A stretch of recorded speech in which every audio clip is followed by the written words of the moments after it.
Sebagai informasi terkini, teruskan bersama kami di IKIM, Inspirasi Inforia Islami. Teruskan bersama kami di IKIM, Inspirasi Inforia Islami, bersama menerusi perkongsian pertama di Aspirasi edisi Isnin hari ini bersama dengan saya Nurhati Paradi dan juga tetamu dah pun bersedia di hujung talian saat ini untuk bersama dengan sahabat pendengar. Kita ada Ustaz Muhammad Abdul Alamin di hujung sana. Assalamualaikum Ustaz. Waalaikumsalam warahmatullahi wabarakatuh. Masya Allah. Alhamdulillah. Ustaz ceria dengan studio barunya di rumah. Masya Allah. Terima kasih banyak Ustaz untuk bersama kita lagi. Bersama di Zara hari ini dan kita nak sambung lagi pengajian kita dalam Asmaul Husna penyelesaian masalah keluarga Ustaz. Nama Allah SWT yang ke-94. Bersama dengan nama Allah iaitu Al-Hadi. Silakan Ustaz untuk perkongsian kita pada hari ini. Okey, bismillahirrahmanirrahim. Assalamualaikum warahmatullahi wabarakatuh. Alhamdulillah. Wassalatu wassalamu ala Rasulillah wa ala alihi wa sahbihi wa tabi'ahu wa man nasarahu wa wala. Hormati Allah, DJ Kak Yati, serta kepada seluruh ibu-ibu, akak-akak, ayah-ayah, abang-abang serta adik-adik yang saya sayangi dan saya doakan dengan kebaikan sekalian. Pertamanya syukur kepada Allah Subhanahu wa taala. Alhamdulillah pada pagi dan kesempatan yang berbahagia ni dapat sama-sama kita menyambung perkongsian kita dalam Asmaul Husna penyelesai masalah keluarga. Dan kita telah sampai nama yang ke-94. Maknanya lagi 5 kali kelas saja kita nak khatamkan Asmaul Husna ini. Dan insya-Allah kita ada sesuatu kejutan untuk kita semua. Untuk kita buat majlis khatam. Majlis khatam Asmaul Husna kita ni insya-Allah. InsyaAllah. Ibu-ibu, kakak, tuan-tuan, muslimin, muslimat, alhamdulillah sekalian. Okey, so hari ini kita bincang nama Allah Subhanahu wa taala Al-Hadi, iaitu Allah Subhanahu wa taala yang memberi hidayah. Hidayah adalah milik Allah Subhanahu wa taala. Okey, sebelum kita pergi selanjut dan seterusnya, kita kena tahu dulu apakah yang dikatakan hidayah. Kita kena tahu dulu hidayah ni benda apa? Jadi Allah Al-Hadi, Allah yang memberi hidayah. Hidayah ni benda apa? Itu kita kena tahu. Hidayah ni benda apa? Jadi hidayah ni adalah petunjuk. Semua orang tahu. Semua orang dah tahu. Habis petunjuk ni benda apa? Suspend je kan. Petunjuk ni benda apa? Petunjuk adalah hidayah. Sama je. Okey. Memang kakak, tuan-tuan, muslimin, muslimat dan rahmat Allah sekalian kan. Hidayah adalah petunjuk. Petunjuk apa? Petunjuk iaitu bantuan Allah Subhanahu wa taala di dalam kita membuat sesuatu keputusan. Itu maksud hidayah. Hidayah adalah bantuan Allah Subhanahu wa taala dalam hidup kita ni untuk kita membuat sesuatu keputusan. Kerana apa? Kerana hidup adalah keputusan. Kita tak boleh hidup tanpa keputusan. Hari ni kita nak dengar pesona di Zahra, lepas ni kita nak pergi makan nasi lemak, lepas ni kita nak pergi buat apa benda di kedai ke pergi apa, adalah keputusan. Hidup kita ni maknanya sentiasa ada buat keputusan. Tidak kurang daripada, paling kurang pun 300 keputusan sehari kita buat. Tidak kurang 300 keputusan. Yalah, bangun pagi-pagi nak ambil wuduk, keputusan. Lepas tu nak mandi, keputusan. Nak buat itu dan ini adalah keputusan. Semestinya bantuan Allah Subhanahu wa taala dalam kita membuat keputusan. Kerana hidup adalah keputusan. Kita tak boleh hidup tanpa keputusan. Orang yang lemah dalam hidup dia adalah orang yang tak boleh membuat keputusan dalam hidup dia. Itu adalah orang yang lemah dalam hidup dia. Sebab tu saya selalu pesan, terutamanya kepada abang-abang, ayah-ayah saya sekalian kan, sebagai orang lelaki terutamanya, sebagai ketua keluarga terutamanya, kita hendaklah boleh membuat keputusan dalam rumah tangga kan? Sebab orang yang tak boleh buat keputusan, orang yang lemah dalam hidup dia. Jadi jangan biasakan diri untuk tidak buat keputusan. Kita nak buat apa ni bang? Apa-apalah. Abang nak pakai baju apa? Apa-apalah. Bang, cuti ni kita ke mana? Mana-mana lah. Maknanya kita tak boleh buat keputusan. Ni anak ni macam tahun depan ni macam mana bang? Macam-macam lah. Maksudnya kita tak boleh buat keputusan. Orang yang lemah dalam hidup dia adalah orang yang tidak boleh membuat keputusan. Tetapi Orang yang rugi pula dalam hidup dia adalah orang yang tersilap membuat keputusan. Kan? Dia buat keputusan, tapi keputusannya itu terburu-buru, keputusannya itu dalam jangka masa yang pendek saja, keputusannya itu nak cepat-cepat, keputusan itu terpengaruh dengan emosi, keputusannya itu terikut-ikut dengan pengaruh yang tidak wajar orang sekeliling dia. Jadi orang yang rugi dalam hidup dia adalah orang yang tersilap membuat keputusan. Jadi ibu kakak, tuan-tuan muslimin dan muslimat rahmatullah sekalian, harian-harian kita dalam rumah tangga, hidup adalah keputusan. Macam mana kita nak menangani bebelan seorang isteri kita, itu keputusan tau. Isteri kita tengah popet, kita pun diam tengok, terkebil-kebil. Keputusan tau. Aku nak diam ke, nak menjawab ke, kan? Aku nak buat apa ni? Itu keputusan tau. Kan? Jadi maknanya ada orang yang sebenarnya dia diam tu bukan dia dengar sangat pun. Kan? Betul tak dia jaga hati kan? Kalau seorang isteri tengah membebel dalam itu diam terkebil-kebil tu, dia tengah fikir, apa aku nak buat ni? Apa aku nak buat ni? Dia bukan dengar sangat pun ya. Apa aku nak buat ni kan? Jadi maknanya kita buat keputusan ni macam mana ni? Oh, kita dengar suami kita dan kita sangat kecewa dengan kisah-kisah cerita suami kita. Oh, rupanya dia tipu kita kan. Dia kata dia meeting sebenarnya dia entah jumpa siapa kan. Kita dapat tahu. Jadi maknanya sementara tunggu dia balik itu keputusan tu. Kita nak cakap terang dengan dia ke, kita nak marah ke, kita nak mengamuk ke, itu keputusan tu. Kan? Jadi hidup kita adalah keputusan. Kan? Dia maknanya orang yang rugi dalam hidup dia apabila dia tersilap membuat keputusan. Orang yang lemah, orang yang tak boleh buat keputusan. Jadi hidayah Allah Subhanahu Wa Taala ini dia membantu kita untuk membuat keputusan. Itu sebab tu kita sangat pentingkan hidayah. Kita perlu sangat hidayah dalam hidup kita ni. Sebab hidayah adalah bantuan Allah dalam kita membuat keputusan. Hari ini kan, jika hati ibu-ibu kakak saya sekalian kan, berapa ramai saya kendalikan kes ni, maknanya banyak maknanya beribu kes. Okey. Berapa ramai orang yang dia menceraikan isteri dia dengan talak 3 kan, tapi kemudian dia menyesal pada keputusan dia. Ketika bergaduh tak ingat, dua-dua tak ingat ni, macam langsung tak ada kebaikan pada suami, pada isteri, terlupa langsung tak ada kebaikan. Orang nak pisah-pisah lah, berapa talak kau nak? 1000 talak, ambil 1000. Bukan 3, 1000 talak tau dia bagi kan. Tapi kemudian menyesal. Sebab apa? Keputusan yang dibuat dalam keadaan sedang marah. Kan? Jadi maknanya, lepas tu kita kena faham. Yang paling penting dalam hidup kita ni adalah kita perlukan hidayah daripada Allah Subhanahu Wa Taala, Al-Hadi. Allah yang memberi hidayah. Kenapa? Untuk kita membuat keputusan. Dan keputusan itu biar keputusan yang selaras dengan keredaan Allah Subhanahu Wa Taala. Biar Allah Subhanahu Wa Taala bantu kita selaras dengan keredaan Allah Subhanahu Wa Taala. Taklah kita membuat keputusan untuk memenangkan nafsu kita, atau kita membuat keputusan untuk terikut bisikan syaitan ataupun benda-benda yang tidak baik. So insya-Allah sebentar lagi saya akan kongsikan 7 cara bagaimana Allah Subhanahu Wa Taala memberi hidayah. Maksudnya apa? Memberi bantuan dalam kita membuat keputusan.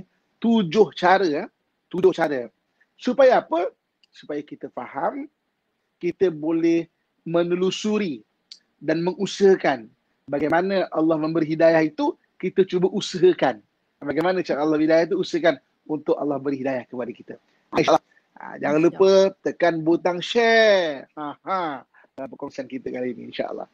InsyaAllah. Itulah Ustaz kan. Tapi ada yang tanya Ustaz, macam mana kalau dah buat keputusan, tak lama lepas tu baru tahu Allah keputusan tu salah. Itulah sebabnya kita nak tunjukkan ni 7 cara Allah nak berikan kita hidayah dalam buat keputusan. Kita akan kongsikan lepas kita berhenti rehat seketika. Untuk anda tekan butang share macam Ustaz pesan tadi. Jadi jangan ke mana-mana, teruskan bersama kami tentunya hanya di IKIM, Inspirasi Inforia Islami, tentunya hanya di Radio Institut Kefahaman Islam Malaysia. Alhamdulillah kita kembali bersiaran menerusi perkongsian pesona di Zahra bersama Ustaz Muhammad Abdul Alamin. Ustaz ni dia bukan sekadar kata orang tu multitasking, sambil on air sambil bersarapan. Kesian Ustaz. Mesti Ustaz tak sempat nak sarapan. InsyaAllah tapi aku terus macam Ustaz dan sempat juga bersama dengan kami berkongsi ilmu hari ni untuk asal-usul masalah keluarga dengan nama Allah Al-Hadi. Kita sama Ustaz. Hari ni Ustaz akan 7 cara Allah memberikan hidayah Ustaz. Silakan. Okey, terima kasih berdidik hati. Dia sebagai host dia tak boleh nak berserapan sambil-sambil. Okey, dia kena tumpu, dia kena konti. Kita punya little humble studio ni boleh lah buat banyak-banyak benda. Okey. Ibu kakak tentang muslim-muslimat sekalian yang saya sayangi dan saya doakan yang kebaikan sekalian. Okey, tadi kita dah kongsikan bagaimana Allah Al-Hadi, Allah yang memberi hidayah, dan kita tahu kepentingan hidayah kepada diri kita, kepentingan hidayah dalam diri kita, di mana kita sangat memerlukan hidayah sebab hidayah adalah bantuan Allah Subhanahu Wa Taala di dalam kita membuat sesuatu keputusan. Jadi ibu kakak, tuan-tuan muslimin dan muslimat yang disayangi dan saya doakan dan kebaikan sekalian, ada 7 cara Allah Subhanahu Wa Taala memberi hidayah kepada seseorang. Ada 7 cara bagaimana Allah Subhanahu Wa Taala bagi hidayah kepada seseorang. Okey, salin. Salinkan kita kongsikan ini sebab apa? Biar kita tahu macam mana cara Allah Subhanahu Wa Taala memberi hidayah yang dengannya kita berusaha untuk mendapat hidayah dari Allah Subhanahu Wa Taala. Yang pertama, cara yang pertama, Allah Subhanahu Wa Taala boleh bagi hidayah dengan jalan secara langsung tanpa ada apa-apa sebab. Dengan jalan wahbiyah. Wahbiyah ni maknanya jalan secara langsung. Wahbiyah ni maknanya secara langsung. Bukan wahabi Wahabi lain perbahasan dia kan. Dia ada perbahasan di sunnah al-jamaah dan sebagainya. Wahbiyah. Wahbiyah ni maknanya secara langsung. Kan dalam doa pun kita diajar. Contohnya mana? Wahabli min ladunka rahmah. Wahabli, maknanya kurniakan kepada aku daripada sisimu tu rahmat. Innaka antal wahhab. Allah Al-Wahhab, Allah yang maha memberi. Jadi dengan jalan wahbiyah, dengan jalan Allah bagi secara langsung hidayah yang Allah SWT bagi. Maknanya untuk kita buat keputusan, kadang-kadang di luar logik kita, di luar pertimbangan kita, tapi Allah bagi hidayah, kita membuat satu benda tu dan betul satu benda tu. Kan? Ini cara yang pertama.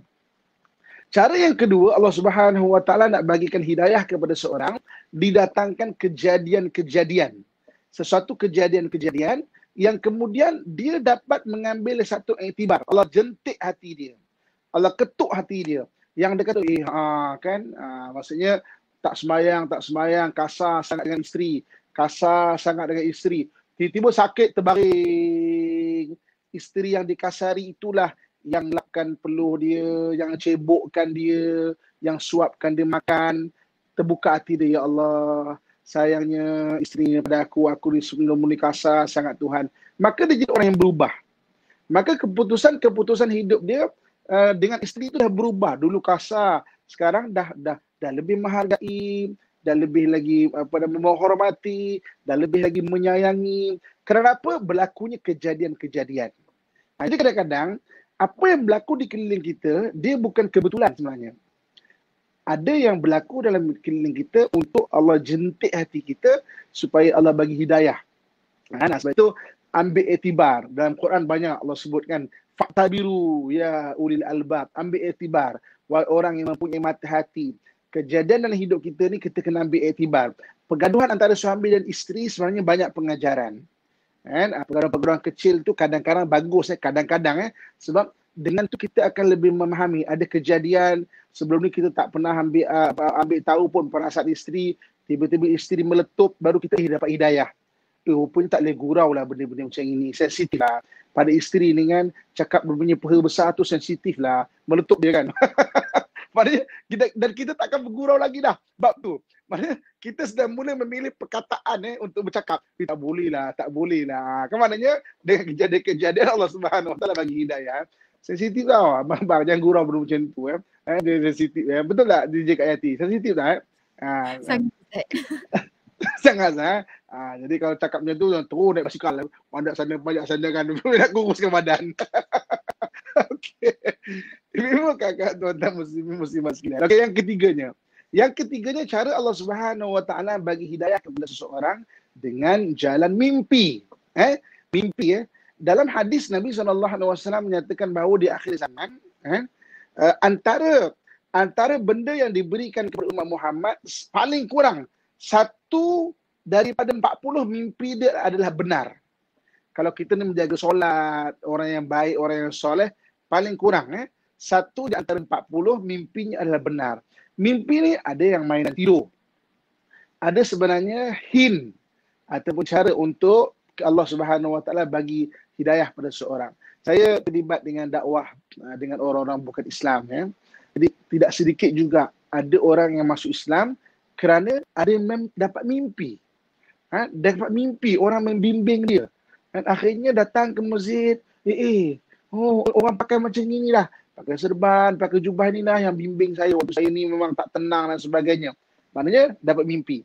Dan hari ni kadang-kadang kita minta Allah Subhanahu Wa Taala hidayah, petunjuk, istikharah kita. Istikharah tu nak kahwin ke, ataupun nak buat sesuatu benda, ataupun mungkin ada orang nak bercerai. Kadang-kadang jawapan istikharah tu datang dengan mimpi. Dia tidak semestinya dengan mimpi, tapi kadang-kadang datangnya antaranya dengan jalan mimpi. Sebab dengan mimpi itu cara, salah satunya Allah Subhanahu Wa Taala Al-Hadi yang memberi hidayah, nak bagi hidayah kepada kita, kepada kita untuk kita membuat sesuatu keputusan itu. Okey. Yang keempat, macam mana cara Allah Subhanahu Wa Taala nak bagi hidayah kepada kita, kepada kita untuk kita buat keputusan hidup. Hidayah adalah bantuan Allah Subhanahu Wa Taala untuk kita buat keputusan hidup. Yang keempatnya dengan jalan ilmu. Dengan jalan ilmu. Sebab itu dalam Islam, ibu-ibu, ayah-ayah saya sekalian kan, kita disuruh untuk menuntut ilmu dan jangan pernah maknanya rasa cukup dengan ilmu. Ilmu ni adalah sentiasa cari. Sebab ilmu tu penyuluh kita. Ilmu tu adalah panduan hidup kita. Ilmu tu adalah satu dalam macam mana Allah nak bagi hidayah kita untuk buat sesuatu keputusan. Baru ni kan Kak Yati kan, ada satu orang tau. Dia nak datang jumpa saya datang jumpa saya. Tolonglah Ustaz.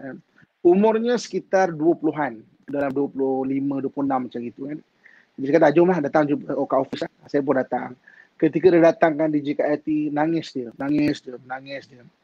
Dia kata, Ustaz, saya ni dah jadi jahat Ustaz. Saya ni dah jadi jahat. Saya ni dah teruk sangat Ustaz kan, tak sembahyang. Dan dah start ambil benda-benda yang tak baik Ustaz. Benda-benda tak baik, benda-benda yang diharamkan dalam Islam dan juga undang-undang.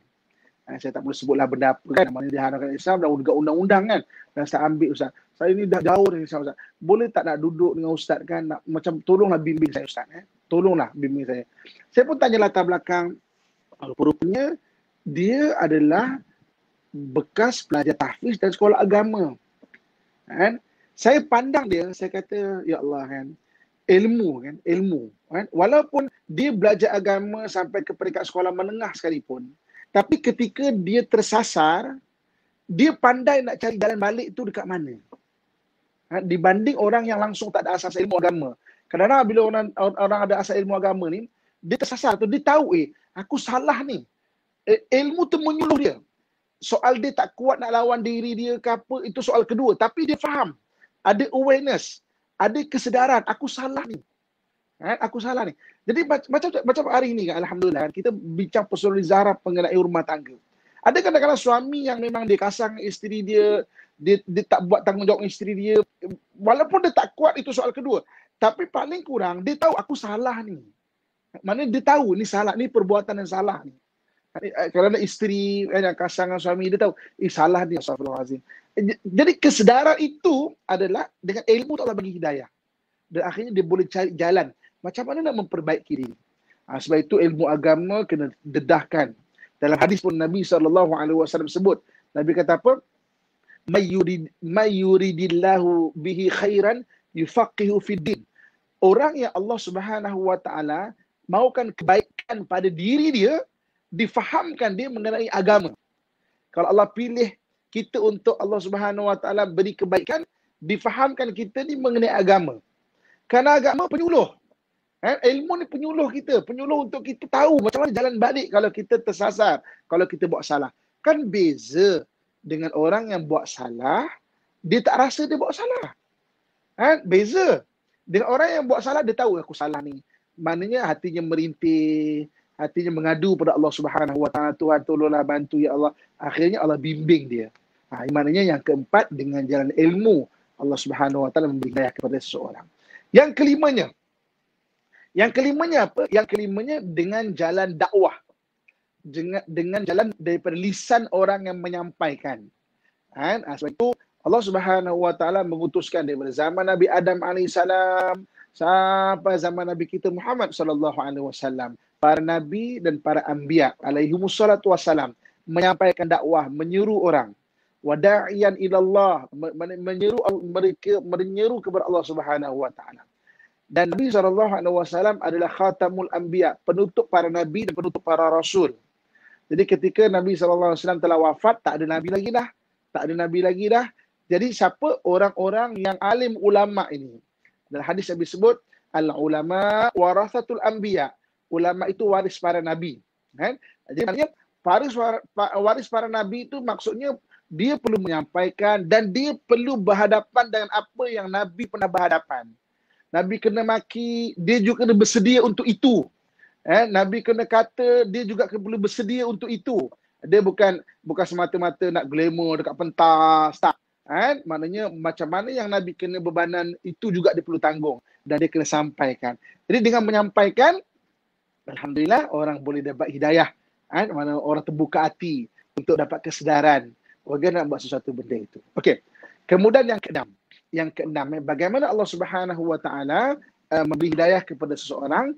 Yang keenamnya iaitu dengan jalan doa. Doa ni kita minta kepada Allah Subhanahu Wa Taala. Sebab itu kan ibu-ibu, akak-akak, ayah-ayah saya sekalian kan, ada doa yang wajib kita baca.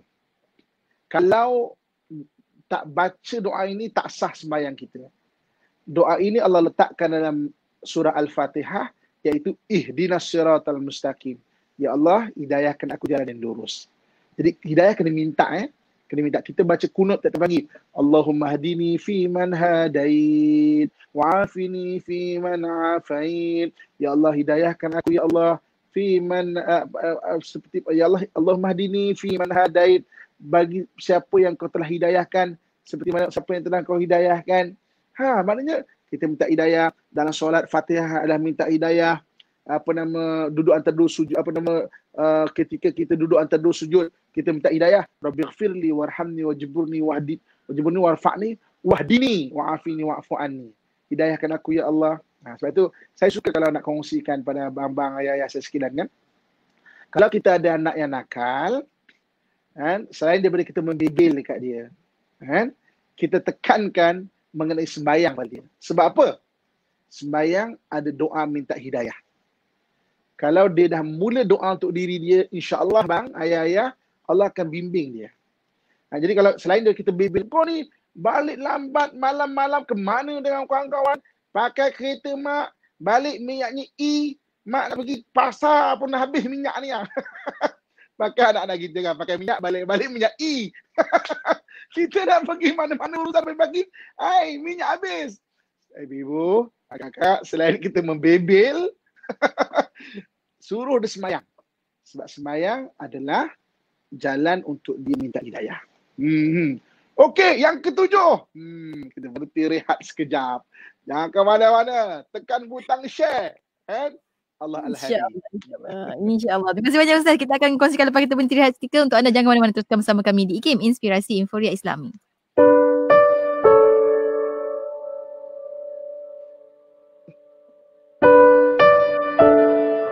Bila kita kata agama itu maknanya ikatan, pertama sekali ikatan ni ikatan Tuhan terhadap manusia. Bukan manusia mencipta nilai, batas ataupun ikatan-ikatan yang tersendiri. Yang keduanya, ia memang selari dengan sifat kebesaran Allah Subhanahu Wa Taala. Kerana Allah itu maha berkuasa lah. Allah itu layak untuk mengikat kita. Dan ikatan Allah terhadap kita itu juga ikatan yang membawa kebaikan, yang mengangkat martabat kita sebagai manusia. Kalau kita ikut, kita jaga diri kita dalam batas ikatan tersebut, insya-Allah kita akan menjadi manusia yang lebih baik. Logik atau rasionalnya ikatan itu kerana segala-galanya dari Tuhan. Kewujudan kita pun dari Tuhan.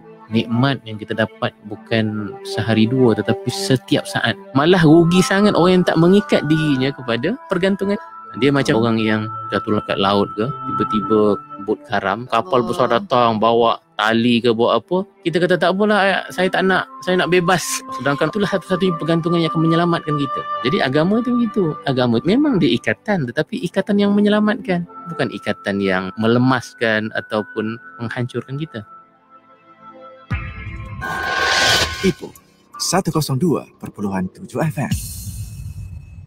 Tak kira di mana juga anda berada saat ini, terima kasih kerana terus bersama kami di IKIM, Inspirasi Inforia Islami menerusi Pesona Jizarah bersama dengan Ustaz Muhammad Abdul Alamin. Ramai yang terkena, ramai yang terasa, tak apa, kita rasa sama-sama kan, insyaAllah. Dalam bila kita sebut tentang Asmaul Husna, menyelesaikan masalah keluarga, Allah Al-Hadi, Allah yang maha memberi hidayah. Ustaz ada satu lagi kurang untuk sama-sama kita kongsikan. Silakan Ustaz, cara bagaimana Allah nak beri hidayah. Jadi Allah Subhanahu Wa Taala bagi hidayah dengan 7 cara. Kenapa kita belajar pada hari ini? Supaya kita faham dan kita boleh usahakan macam mana untuk kita dapat hidayah dari Allah Subhanahu Wa Taala. Selain Allah bagi, siapa Allah kehendaki untuk bagi hidayah itu. Kita dah bincang 6 daripada 7, dan yang terakhir yang ke-7 iaitu dengan jalan tafakkur. Tafakkur ni maknanya berfikir. Sebab itu ulama kata tafakkurus sa'ah khairum min ibadati sanah. Berfikir sekejap itu lebih baik daripada ibadah setahun yang tak berfikir. Kita fikir mengenai kebesaran Allah Subhanahu Wa Taala. Kita tengok aktiviti berfikir. Nabi Ibrahim AS pernah berfikir, siapa Tuhan ni? Ketika itu dikelilingi dengan orang penyembah berhala. Tak mungkin berhala ni Tuhan. Dia pandang langit, dia tengok bulan, dia kata barangkali bulan ni Tuhan. Tiba-tiba bulan hilang pada waktu siang, takkan mungkin ni. Tengok matahari, matahari barangkali lebih besar ni. Barangkali dia Tuhan. Hilang pada waktu malam, tak mungkin ni. Sampai akhirnya, dia kata apa? Kalaulah Tuhan sebenar tak bagi hidayah pada aku kan jadi orang yang sesat. Akhirnya Allah bagi hidayah pada dia. Jadi otak kita Allah bagi ni, kita otak. Otak ni adalah jalan untuk bantu kita berfikir. Sebab tu kalau kita lihat dalam Quran, Allah banyak suruh kita berfikir. Allah suruh kita lihat. Apa kata Allah Subhanahu Wa Taala? Kata apa? Wa fi anfusikum afala tubsirun.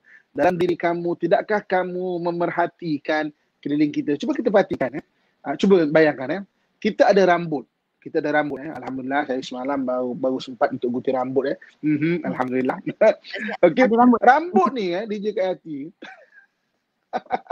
Rambut ni DJ kat hati. Tiap-tiap bulan kena potong tau. Saya kena habiskan masa sejam kat menunggu kadang-kadang. Tiap-tiap bulan kena potong. Tak sampai sejengkal daripada rambut ada kening. Ada perlu kita potong kening kita tak? Kita bangun pagi-pagi, tiba-tiba panjangan, bangun-bangun panik tau. Tertutup mata tu. Tak nampak. Rupanya kening kita ni panjang. Tutup mata. Tak ada. Ataupun kita macam ni. Kita kan. kita selakkan kening kita pada mata tu kan. Tak ada. Mustahil tiada yang mencaturkan. Allah sebut. Allah sebut juga. Afala yanzuruna ilal ibili kaifa khuliqat. Kamu tengok haiwan-haiwan. Tengok bagaimana unta diciptakan. Allah suruh kita tengok dekat ufuk ke langit, bintang dan sebagainya. Kalau kita berfikir, Allah bagi hidayah kepada kita. Kita tengok rumah tangga kita. Tengok suami kita kan. Kita fikir, macam mana dia ni bagi suami aku? Kita tengok isteri kita kan. Macam mana dia ni boleh? Ini semua jodoh Allah Subhanahu Wa Taala, masya-Allah. Macam mana Allah telah bagi kita hidayah, bagi kita keluarga, bagi kita anak, bagi kita isteri. Hargai. Benda tu bukan kebetulan untuk hidup kita tu. Ada benda-benda kita tak perasan kalau kita tidak diperlihatkan. Fikir kesian isteri dengan hari-hari, dia dengan anak, kita mungkin kat office kat mana, dia yang menguruskan anak, emosi anak tu ada dekat dia, anak susah, dia lebih susah. Kita tak suami kita cuba berhati, maka kita akan datang kesedaran. Rumah tangga ni perlu dijagalah. Akhirnya Allah bagi hidayah untuk kita membina keluarga yang bahagia. Itu 7 cara Allah bagi hidayah kepada kita. Masya-Allah. Alhamdulillah. Terima kasih banyak Ustaz. Masya-Allah. Pencerahan sangat baik untuk kita aplikasikan dan kita hidupkan perkara-perkara tersebut dalam diri kita dan hidup kita, insya-Allah. Dan kita nak raihkan soalan-soalan daripada sahabat-sahabat kita, Ustaz. Ramai bertanyakan soalan, antaranya ni sahabat kita ni kata bagaimana Nama dia Aisyah Ustaz. Kata bagaimana jika suami kalau marah sampai berhari-hari tak bertegur, tak nak bersalam walaupun isteri diam dan tak melawan. Adakah isteri masih dalam redha Allah dan diterima segala amal jika masih terus bersabar Ustaz? Okey. Manusia ni dia ada hasrat. Kita bercakap dia ada hasrat. Apa benda semua ada hasrat. Kita kena faham hasrat. Contoh. Kalau hari ni kan, DJ kat IT kan, suami kita balik, dia cakap, tadi kan saya jumpa menteri lah. Dia bukan nak cerita jumpa menteri tu. Apa hasrat dia? Hasrat dia adalah untuk dikagumi. Hasrat dia. Okey, cuba contoh. Saya jumpa menteri lah. Jenis isteri pertama, bukan isteri pertama jenis isteri pertama. Dia kata kan, jumpa menteri. Alamak, itu pun dah pelik ke? Siapa boleh jumpa menteri? Okey. Jenis isteri kedua, jumpa menteri. Alah, orang mana berlambat orang boleh jumpa menteri. Jenis isteri ketiga, jumpa menteri. Dia cakap apa kat abang? Oh, mesti ada benda hebat tu bang kan? Okey, kita dengar pun kita boleh tahu jenis isteri yang macam mana. Sebab orang bercakap dengan hasrat. Contoh katakan ada hari ni ada anak kecil tunjukkan kita luka kan. Bukan luka itu, tapi apa hasrat dia? Dia kata, makcik, luka jatuh ni kan. Jenis makcik pertama, jatuh, padan muka lah. Dah cakap jangan manjat-manjat lagi. Jenis makcik kedua, jatuh aku pergi manjat tinggi lagi sikit tu. Aku rasa sikit kan. Jenis makcik ketiga, mana? Memang makcik bobo minyak ni kan. Ni kali jangan manjat. Okey, dia menunjukkan hasratnya untuk simpati. Jadi maknanya makcik jenis ketiga tadi bagi simpati. Suami kita merajuk pada hari ini, isteri kita merajuk, ada hasrat dia. Kadang-kadang hasrat merajuk untuk dipujuk. Kadang-kadang bukan untuk dipujuk. Ada orang nak dipujuk kan, dia macam rimas kan. Biarlah kan. Ada kadang-kadang merajuk tu untuk bagi ruang, bagi masa sikit sebab dia rasa kau tak faham. Aku susah sangat. Kau jangan cakap. Kau 3 hari dia jangan cakap. Aku nak lapangkan kepala. Tapi dia tak balik. Maknanya tengok hasrat dia. Dan kematangan untuk kita memahami hasrat itu salah satu daripada memahami mengenai selok-belok rumah tangga. Jadi selok-belok rumah tangga antaranya memahami hasrat isteri ataupun suami dalam apa perlakuannya. Wallahualam. Kena belajar menjadi pasangan yang lebih ada empati kan Ustaz kan? Seterusnya Ustaz, Puan Mia dari Johor kata ayah sahabat-sahabat kita ni seorang yang panas baran. Ayahnya sering memukul dan mengeluarkan kata-kata kesat. Malah mengatakan sahabat kawan kita ni seorang anak derhaka. Sahabat sangat tertekan, bagaimana harus berhadapan dengan ayah yang sebegini Ustaz? Okey, pertama dengan ayah doakan ayah. Ada karakter orang ni tak sama. Kebetulan kita dapat karakter ayah kita tu, karakter dia jenis macam tu. Jadi agresif kan, kan kalau marah tu macam lupa ataupun hilang pertimbangan yang waras. So maksudnya pertama sekali saya rasa daripada apa ditanya, ayah ni dia ada expectation dia. Ayah ni jenis ada banyak expectation. Dan expectation ayah pada anak tu agak tinggi. Kau kena macam ini. Kadang-kadang kita anak, kita lebih tahu realiti keadaan sekarang. Ayah dibesarkan zaman 70-an, 60-an. Jadi maknanya zaman dia tu anak muda tak ada nak main gadget. Jadi dia kurang dapat memahami. Jadi maknanya dia ada expectation dia. Kau kena macam ini. Jadi kemudian dia mungkin jadi marah kerana expectation dia tu tak sampai. Dia punya apa yang dia nak tu tak sampai, tinggi sangat. Doakan. Kalau ada boleh bercakaplah. Kalau tak boleh bercakap, gunakan orang yang boleh cakap dengan ayah. Contohnya mak kita lah kan. Mungkin mak boleh bercakap dengan ayah kan. So maknanya kalau tak pun doakanlah, paling kurang doakan. Dengan doakan itu menjadikan kita lebih kita minta Allah bantu dalam urusan keluarga. Wallahualam. InsyaAllah. Dan seterusnya kita ada seorang sahabat yang dah stres ni Ustaz. Seorang dia dah bertunang. Macam mana nak tegur tunang yang suka berkawan dengan perempuan. Dia suka telefon kawan-kawan perempuan malam-malam. Dah tegur, dah cakap. Tapi itulah dia dah mula stres. Dan masalahnya dia kata akan nak putus tunang. Macam teruk sangat pula kalau putus tunang Ustaz. Jadi macam mana nak bantu sahabat kita ni Ustaz? Dia dua benda lah. Balik pada saya istikharah. istikharah balik dan bincangkan. Ada panggil syura ataupun mesyuarat kan. Tidak akan menyesal kalau kita buat dua benda ni dengan bermula dengan dua benda. Satu istikharah, satu lagi bermesyuarat. Tanya mak kita, tanya ayah kita kan. Sebelum, memanglah kalau anda kata putus tunang tu teruk. Tapi kalau anda kata perangai macam gitu yang tak boleh berubah, tak nampak perubahan, kalau kita nak terima, kita kena ada mind setting terus. Benda itu akan berlaku sehingga lepas kahwin. Kan? Maknanya kalau terima terus lah. Kita, expectation kita kena rendahkan pada dia lah. Dan mungkin dia juga akan banyak, kalau tak ditegur, dia akan sentiasa akan suka melayan orang perempuan yang lain kalau tidak ditegur. Sebab saya tengok di persoalan ni jenis orang tu macam tu. Kan? So, kadang-kadang kita fikir, oh putus tunang tu teruk. Tapi kalau dah langkah ke alam perkahwinan, untuk patah balik lagi susah. Kan? Jadi pada saya, dua benda, istikharah dan juga berbincang balik, mesyuarat balik dan keluarga. Kalau nak teruskan, alhamdulillah teruskan. Tapi expectation kita kena rendahkan. Jangan pula tension. Lepas kahwin macam tu juga. Kita takkan boleh merubah manusia dengan sekelip mata. Kalau memang jenis dia macam itu, tiba-tiba lepas kahwin kita nak ubah, nanti akan lagi besar pergaduhan tu kan. Maknanya istikharah, baki doakanlah, minta Allah SWT bagi hidayah dekat dia. Ya Allah, tolonglah bagi hidayah ya Allah.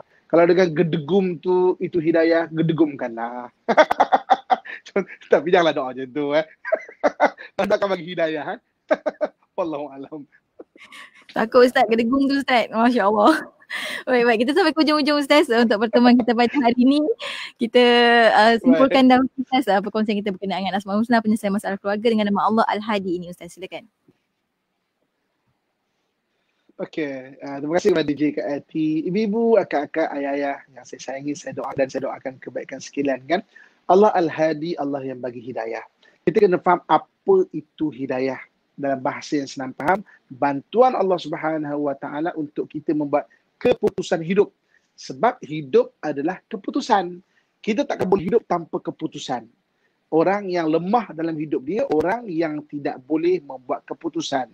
Tapi orang yang rugi dalam hidup dia, orang yang tersilap buat keputusan. Jadi keputusan kena buat, tapi keputusan kena tak boleh nak salah. Macam mana caranya itu? Minta hidayah Allah Subhanahu Wa Taala, dan saya dah kongsikan 7 cara bagaimana Allah Subhanahu Wa Taala nak bagi hidayah kepada kita kan. Jadi mudah-mudahan dengan kita berusaha untuk mencari hidayah dan Allah yang Maha mengurniakan hidayah, Allah bantu kita dalam setiap keputusan dalam hidup kita sehinggalah ke akhir hayat kita kan, supaya kita sentiasa membuat keputusan-keputusan yang betul lagi diredai oleh Allah Subhanahu Wa Taala, insya-Allah. Penting untuk Ustaz betul dapat hidayah, dapat redha Allah. Betul hidayah tu dapat redha Allah. Masya-Allah. Kita sampai hujung Ustaz, kita tutup dengan doa. Silakan Ustaz. InsyaAllah. A'udzubillahi minasyaitonirrajim. Bismillahirrahmanirrahim. Alhamdulillahi rabbil alamin wassalatu wassalamu ala asyrafil anbiya'i wal mursalin wa ala alihi wa sahbihi ajma'in. Ya Allah ya Tuhan kami, bantulah kami dalam segala urusan kami ya Allah. Bantulah kami dalam segala apa yang kami buat ya Allah. Bantulah kami bagi segala permasalahan kami ya Allah. Berikan kepada kami hidayah-Mu ya Allah. Berikan kami hidayah-Mu yang menyebabkan kami membuat keputusan yang selaras dengan keredaan-Mu ya Allah. Hidupkan kami dalam keadaan iman ya Allah. Matikan kami dalam keadaan iman ya Allah. Dan masukkan kami ke dalam syurga dengan iman ya Allah. Ya Allah ya Tuhan kami, peliharalah ahli keluarga kami. Peliharalah diri kami, orang yang kami sayangi ya Allah. Hindarkan kami dari segala mara bahaya ya Allah. Dari hasad dengki manusia yang menghasad ya Allah. Dari kezaliman manusia yang jahat ya Allah. Daripada gangguan jin dan syaitan ya Allah. Daripada penyakit yang berjangkit ya Allah. Daripada perkara yang tidak mampu kami tanggung ya Allah. Allahumma rabbana atina fid dunya hasanah wa fil akhirati hasanatan wa qina adzabannar wa adkhilnal jannata ma'al abrar ya azizu ya ghaffar ya rabbal alamin wa sallallahu ala sayyidina wa maulana Muhammad wa ala alihi wa sahbihi ajma'in. Subhana rabbika rabbil izzati amma yasifun والسلام على المرسلين والحمد لله رب العالمين. تقبل الله منكم منا ومنكم تقبل يا كريم. Alhamdulillah. Amin. Terima kasih banyak Ustaz untuk perkongsian pada hari ini. Moga-moga Allah kurniakan kesejahteraan kepada Ustaz untuk terus dan terus berkongsi dengan rakan-rakan pendengar IKIM. Dan juga terima kasih pada rakan pendengar IKIM juga yang telah share. Semoga jadi pintu hidayah untuk orang lain juga untuk memperbaiki kehidupan dan juga keluarga, insyaAllah. Terima kasih banyak Ustaz. Bertemu lagi minggu depan insyaAllah. Assalamualaikum Ustaz. Sama. InsyaAllah. Waalaikumsalam warahmatullahi wabarakatuh. Dan untuk anda sahabat dengar, teruskan bersama kami di IKIM Inspirasi.